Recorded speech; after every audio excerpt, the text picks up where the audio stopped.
چې داسې فتنې چرته مخکې نه وي.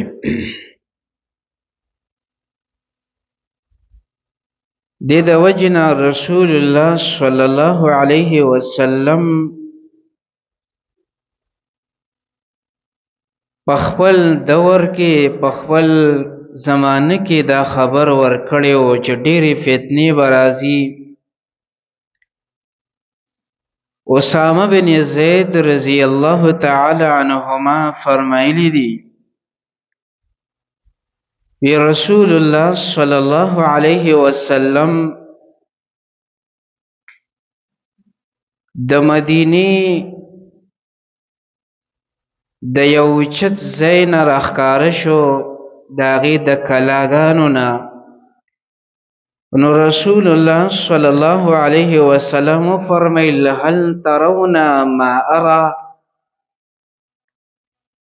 آیا تاسو نه وینئ هغه څه چې زه یې وینم؟ صحابه کرامو تپوس وکړو، وی فرمیل ای د الله رسول علیه الصلاة وسلام مون خو نه وینو، مون ته خو نه ښکاري. رسول الله صلی الله علیه وسلم وفرمیل فإني لأرى الفتن تقع خلال بيوتكم كوقع القطر. رسول الله صلی الله علیه وسلم وفرمیل ما ته دا فتنې ښکاره کېږي، داسې فتنې دي چې ستاسو په دې کورونو باندې دا فتنې را روانې دي. داسې را غورځېږي دا فتنې لکه څنګه چې د باران څاڅکي هغه کېږي هغه را غورځېږي، دقه شانتې ستاسو په دې کورونو باندې فتنې را روانې. هغه وخت کې رسول الله صلی الله علیه وسلم دا فرمایل چې داسې فتنې دي ناکار. بل حدیث کې راغلی دی ام حبیبه رضی الله تعالی عنها فرمایلی دی چې زینب بنت جحش رضی الله تعالی عنها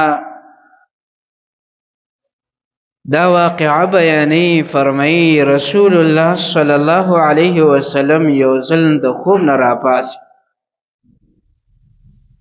محمرا وجهه، د الله رسول علیه الصلاة وسلام دا مخ مبارک تک سور شوی. وی فرمایل لا اله الا الله، دیتا تعجب کلمات وای چې د الله نه ما سوا بل لایق د عبادت د بندګۍ څوک نشته. ویل للعرب، عرب له تبعی د هلاکت دی. د عرب ځکه بیانې چې عرب چې دی که دا هلاکت ته ورسېدل دا هلاک شول، نور خلق به هم هلاکي. دا ډېر عزتمن خلق دی، اوچت خلق دی، که دا هلاک شو نور به هم پکې هلاکي. وی عرب له حرکت دی من شر قد اقتربه، دا هغه شر نه چې هغه ډېر زیات رانږدې شو، دا هغه فتنو نه چې ډېر زیات رانږدې شو. فتح اليوم من ردم یاجوج و ماجوج، د یاجوج و ماجوج کم دیوال دی ذوالقرنین چې هغې ته دیوال والی دی. نو نبی سلام فرمایي چې هغه لږ غونډ تک ولاړ کړی شي. سفیان حدیث راوی دی، هغه فرمایي وی نبی صلی الله علیه وسلم دې ته اشاره وکړله چې داسې دا دیوال کلاو شو. وقعد 90، د 90 لسکم سلو چې کوم عدد دی د هغې نه یې هغه تاو کړله، هغه شانتې عقد یې جوړ کړ. د عربۍ خپل حساب وي، هغې ته عقود وایي، عقودو باندې حساب. نو 90 په عربۍ کې دې ته ویلی شي چې انسان دا ګوته د دې غټې ګوتې په دې منځ کې کیږي د 90 په عربۍ. رسول الله صلی الله علیه وسلم فرمایل چې یاجوج و ماجوج د دیوال دومره پای کې سورې شوې دي لکه 90 عدد مراد معنی دومره سورې پای کې شوې دا اشاره دی ته چې دا دیوال به دا سورې به ورو ورو غټېږي تر دې چې قیامت ته نږدې به دا به سیوا شي او دیوال به مات کړی شي او د یاجوج ماجوج به راوځي صحابه کرام تفوس کوي د الله رسول علیه الصلاۃ والسلام انهلک آیا موږ به هلاک کیږو داسې شرونه داسې فتنې چې راشي نه هلاکت ته ورسو وفینا الصالحون او په موږ کې خو نیکان خلک موجود دي نبی صلی الله علیه وسلم فرمایي نعم او تاسو به هلاک کیږئ هلاکت ته ورس اگر که په تاسو کې نیکان خلک موجود کله اذا کثر الخبث کله چې خباثتونه دا ډیر شي خبیثان خلک سیوا شي دغه وخت کې به تاسو هلاکت ته رسئ اگر که تاسو کې نیکان خلک موجود دا دې ته اشاره ده سوچ امر بالمعروف نهی عن المنکر نه کوي ښه ښکاره بد اعمال ویني ګناهونه ویني انسان نه منع کوي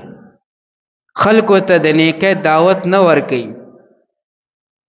خو خپل نیک عمل کوي خپل نیک عمل سړی دی ولیکن الله رب العالمین هغه انسان د هلاکت نه بچ کوي چې کوم انسان دعوت د نیکۍ ورکوي او کوم انسان خلق د بدو نه منع کوي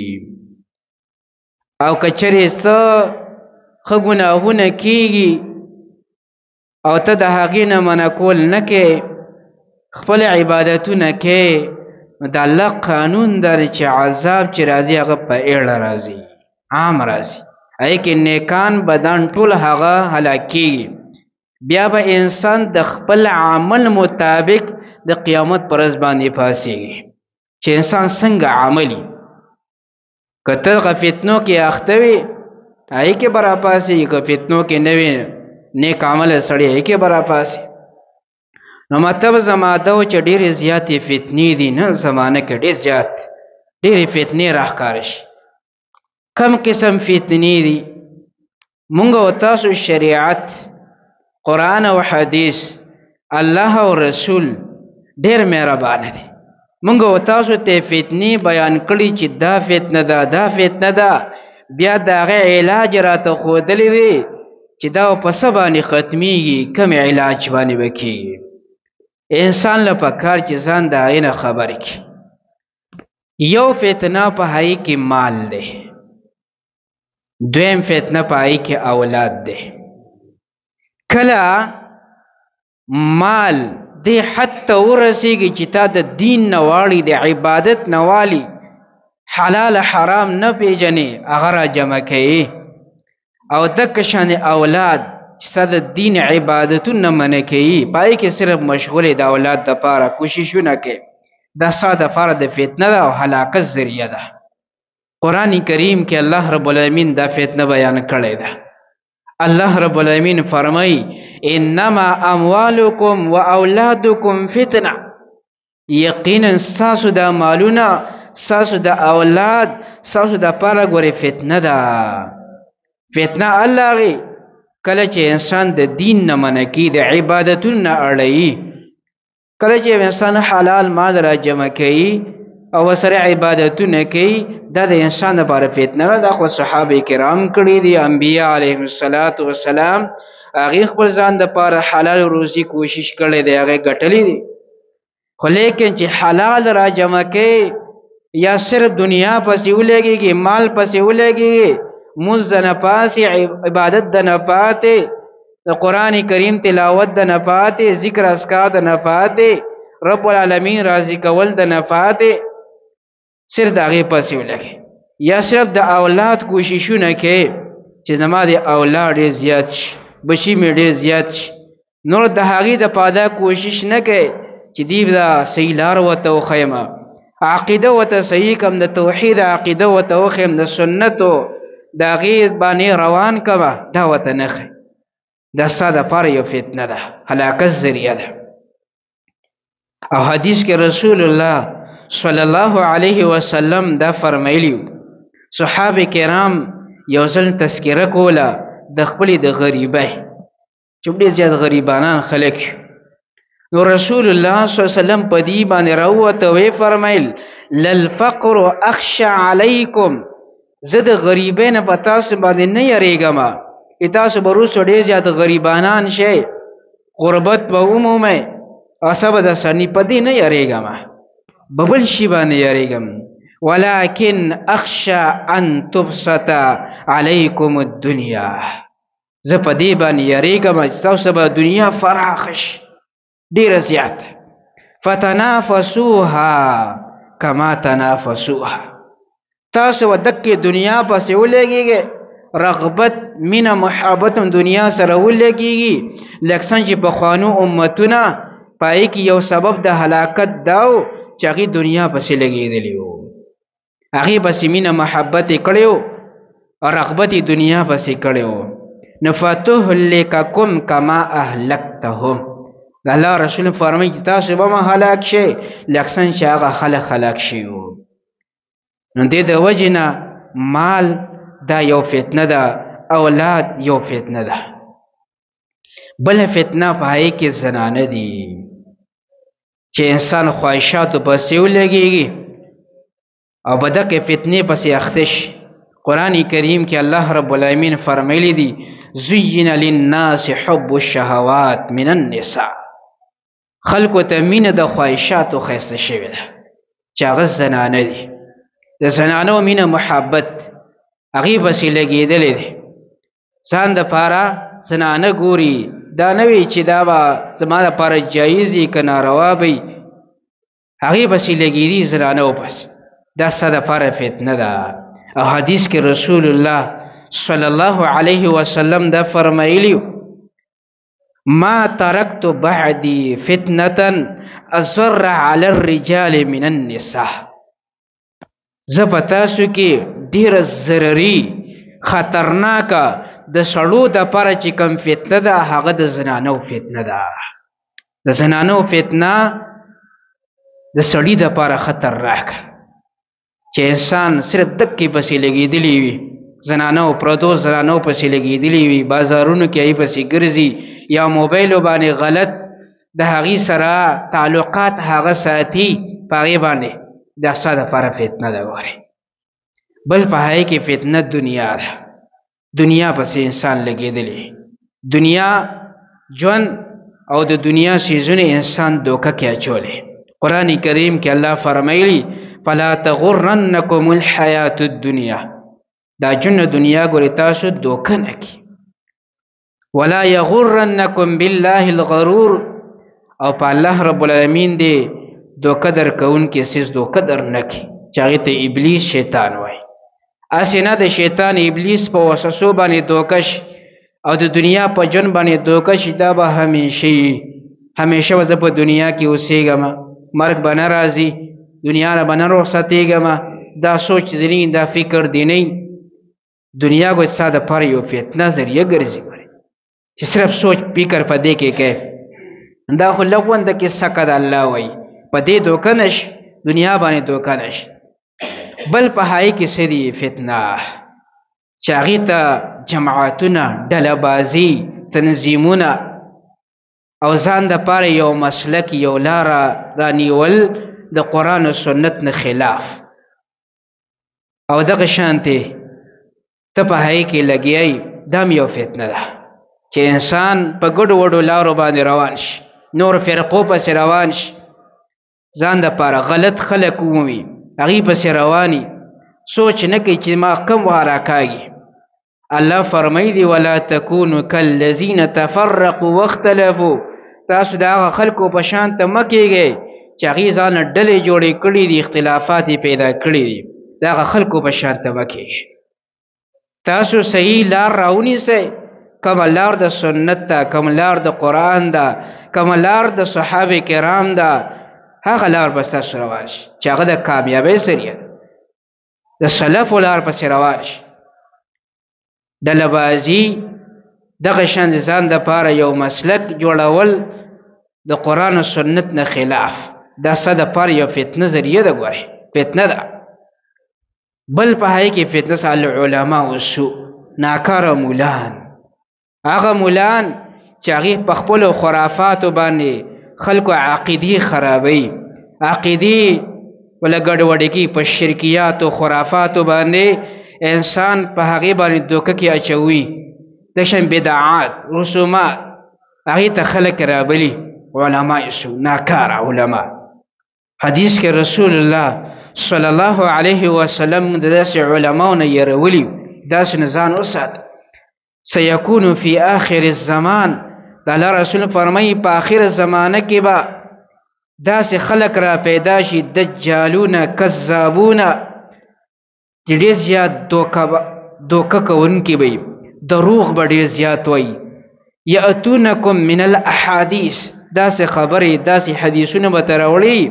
چې بما لم تسمعوا انتم ولا آباؤکم، نه تاسو اورېدلي نه ستاسو مشرانو اورېدلي وي. فإیاکم وإیاهم لا یضلونکم ولا یفتنونکم. د الله رسول فرمایي ځان د داسې خلکو نه وساتئ، هسې نه چې تاسو ګمراه نه کړي، هسې نه تاسو فتنه کې وانه شي. د ناکاره مول، دا امام مسلم رحمه الله د حدیث راوړی، صحیح حدیث. ناکاره مولان دم یو فتنه ده. بل په هغې کې جهل دی، ناپویي، قتل و قتال، دا فتنې دي چې انسان د دین نه ناخبري، د صحیح مسلو نه ناخبري، دا د انسان دپاره یو فتنه ده. قتل و قتال کېږي، دا یو فتنه ده. عمل په دین باندې نه وي، عمل نه وي، دا یو فتنه ده. دا حدیث کې د الله رسول علیه الصلاة والسلام دا فتنې ښودلي. امام بخاري، امام مسلم رحم الله حدیث راوړی، د الله رسول علیه الصلاة والسلام فرمایلی دي یتقارب الزمان، دا زمانه به یو بل ته ډېر زیاته نږدې شي. مطلب یې دا چې دا وختونه به ډېر زر زر تېرېږي چې انسان په دې کې سوچ د دنیا سوچ فکر راغستی او دا په ټیم باندې نه پوهېږي، په وخت باندې نه پوهېږي، وخت یې تېرېږي ځکه چې دنیا کې لګېدلی وي، نو زمانه به زر زر هغه تېرېږي. او بل حدیث کې راغلی د الله رسول علیه الصلاة والسلام فرمایلی چې دا کال به دومره شي لکه یو میاشت په اندازه، دومره زر به هغه وخت تېرېږي، او دا میاشت به دومره زر تېرېږي لکه د یو هفتې په اندازه. دا هفته به داسې تېرېږي لکه یو انسان یو سیکنډ یا یو ګنټه په اندازه باندې. داسې به دا زمانه زر زر تېرېږي، وختونه به زر زر تېرېږي. یتقارب الزمان، زمانه به رانږدې شي، د الله رسول فرمایي. بل وینقص العمل، عمل به کم شي، علمونه به کېږي، بیانونه به کېږي، درس و تدریس به ډېر کېږي، خو عملونه به نه وي، عمل به په هغې باندې نه وي. نن سبا ډېر زیاتې ډېر زیات درسونه کېږي، ډېر جماعتونه شته، ډېر مساجد هغه شته، ډېر علما فارغېږي، خو لیکن عملونو کې کمې دی. دا د الله رسول فرمایي چې عمل به هغه کم شي. بل روایت کې راغلی د الله رسول فرمایي ویکثر الجهل، ناپویي به راښکاره شي، ناپویي، جهلتوب. انسان به د خپل دین د عمل نه خبري، پته به ته نه د میراث په دغه باندې به نه پوهېږي چې میراث مونږ څنګه ورکړو، څنګه تقسیم کړو. بل حدیث کې د الله رسول فرمایي د میراثو د علم دا به د خلکو نظر ختمیږي. ډېر زیات کمو خلکو ته به دا علم یادي، په میراث مسلو باندې به لږ خلک پوهېږي، ډېر خلک د هغې نه ناخبري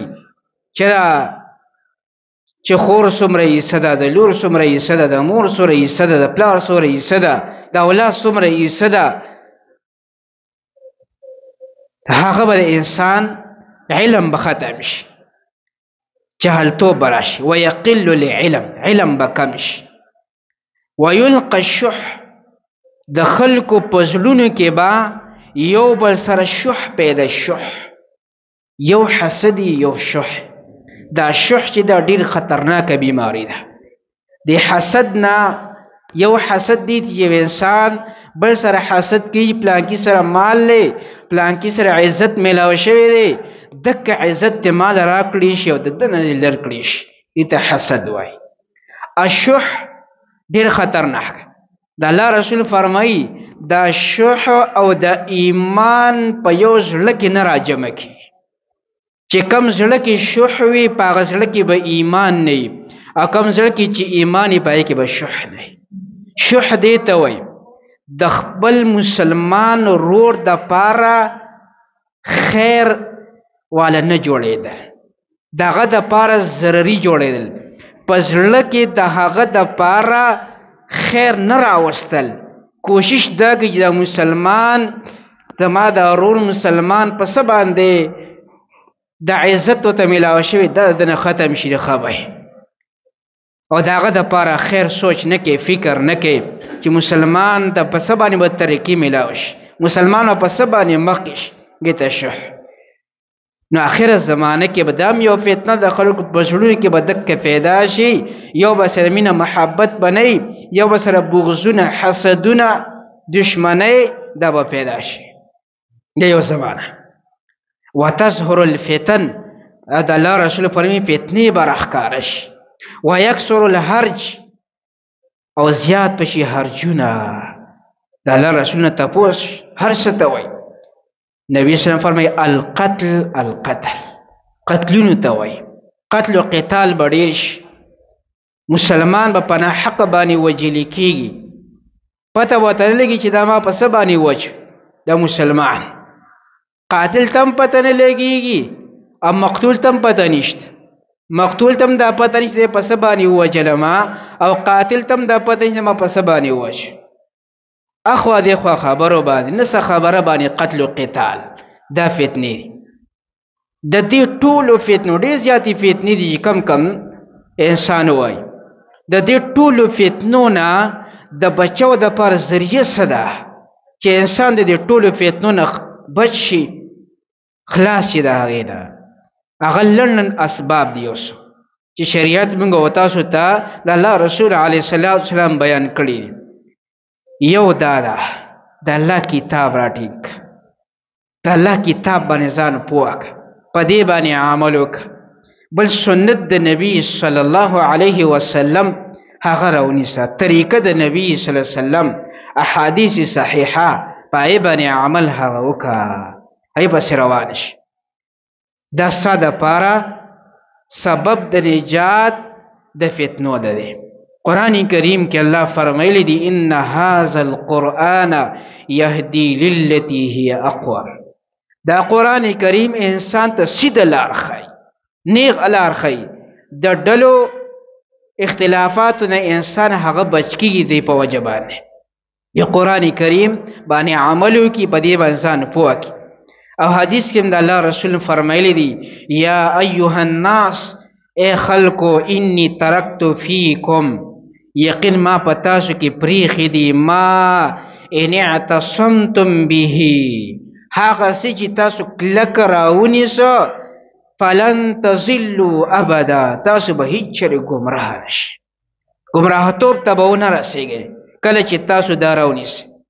یو کتاب الله د الله کتاب دی دویم سنتي زما طریقه ده د ما سنت دی دا راونیسه په دې باندې د فتنو نه د ګمراهۍ نه بچ د غلطو خلکو نه به بچ د علما ناکاره علماو نه به بچ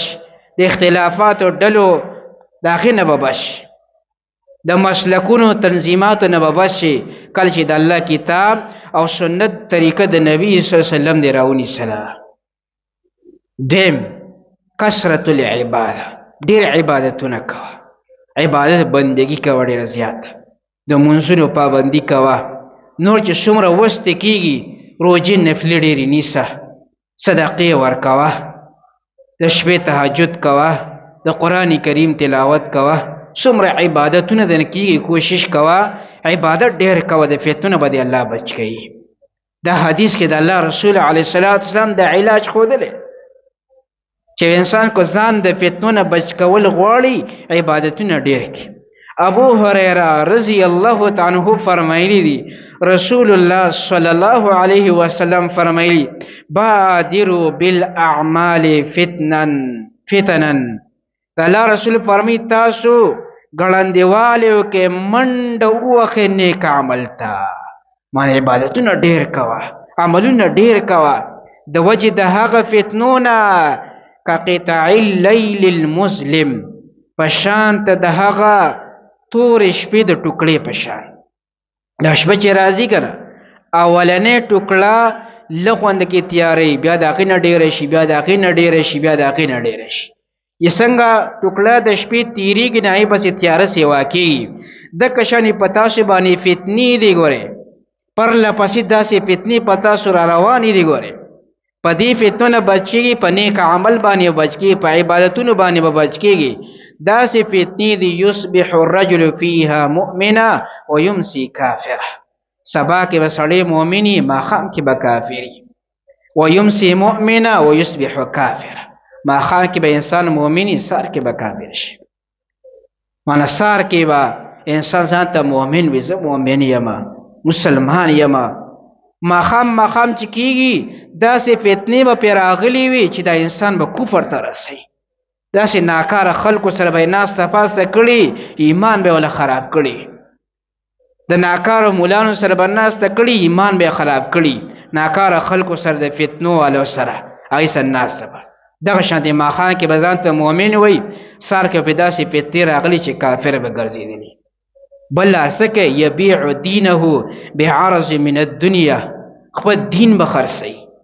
پس معمولی سامان د ژوند دنیا باندې لکه پیسې واخلي چې خپل دین پرېږدي ایمان ورته پرېږدي سنت طریقه د نبي سلم ورته پرېږدي دا فتنې دي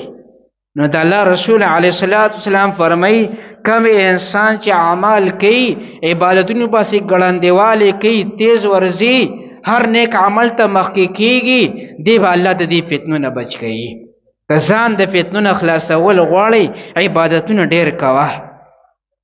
دې د وجې نه رسول الله صلی الله علیه وسلم ام سلمه رضی الله عنها وی نبی صلی الله علیه وسلم یو شپه راپاڅېد داسې حالت کې و فزع ډېر زیات غبراو حالت کې یرې حالت کې وی سبحان الله الله لره پاکي ده ماذا انزل اللیل من الفتن نن شپه ګور ډېرې فتنې نازلې شوې ډېرې فتنې دي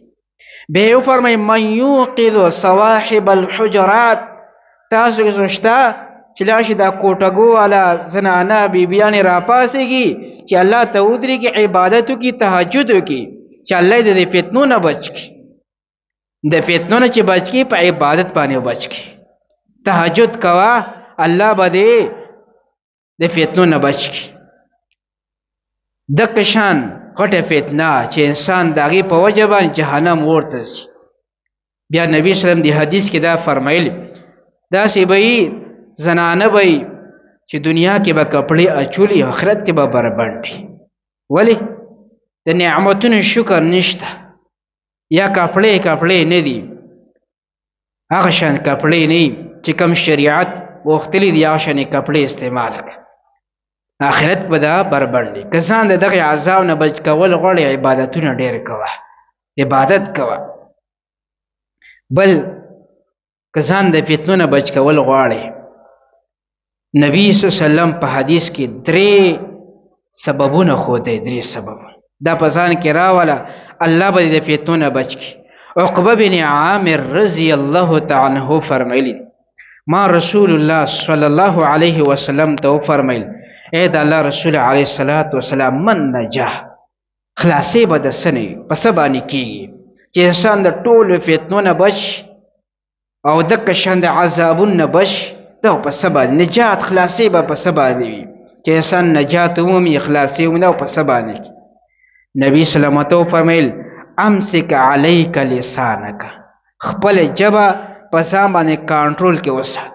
دا ژبه بنده کړه ضرري مه جوړېږه ژبه باندې چاله ضرر تکلیفونه مه ورکړه غیبتونه چغلۍ کنځلې بدې ردې په دې ژبه باندې مه وایه دا ژبه دې کنټرول کړه د دې په وجه باندې به د فتنو نه بچ بل ولیسعک بیتک، کور کې ډیره ناسته کوه، ډیر بار چکر ډیرې مه لګوه، کور دې ستا دپاره پراخه شي. معنه ده چې کور کې ناسته ډیره کوه